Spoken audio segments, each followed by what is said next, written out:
0.5 5 grammatical error അങ്ങനെയുണ്ട് സ്പീക്കിങ്ങിനകത്തും റൈറ്റിങ്ങിനകത്തും. അപ്പൊ അതിന് വേണ്ട ഗ്രാമർ ഒക്കെ ഞാൻ ആദ്യം മുതൽ അവസാനം വരെ പറഞ്ഞു തരുന്നുണ്ട്. അപ്പൊ ആൽഫബറ്റ്സിലാണ് സ്റ്റാർട്ട് ചെയ്യുന്നത്. ആര് വന്നാലും ഞാൻ ആൽഫബറ്റ്സിൽ സ്റ്റാർട്ട് ചെയ്യും. എത്ര ആൽഫബറ്റ്സ് ഉണ്ട് അറിയാമല്ലോ? 26 ആൽഫബറ്റ്സ് ഉണ്ട് ഇംഗ്ലീഷിൽ. ഈ 26 ആൽഫബറ്റ്സിനെ നിങ്ങൾക്ക് അറിയാവുന്ന രണ്ട് ഡിവിഷൻ എന്ന് പറയുന്നത് വവൽസും കോൺസണൻസും. AEIOU വവൽസ്, ബാക്കി 21 കോൺസണൻസ്. അതാണ് നമുക്കറിയാവുള്ളൂ. ഏതൊരു കുട്ടിക്കും അതേ അറിയാവുള്ളൂ.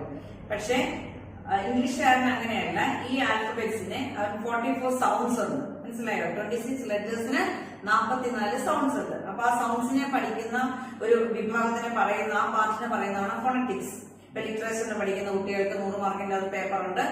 PG ആണെങ്കിലും ഡിഗ്രി ആണെങ്കിലും ഒക്കെ ഉണ്ട്. CBSE നിങ്ങളുടെ ബുക്കിന്റെ താഴെ വേർഡ്സുകൾ ഇങ്ങനെ സ്ലാഷ് ചെയ്ത് എഴുതിയിരിക്കുന്നതാണ് ഫോണറ്റിക്സിന്റെ പേര്. അതാണ് അതിന്റെ പ്രൊണൗൺസിയേഷൻ. അതായത് പ്രൊണൗൺസിയേഷൻ വെച്ചാൽ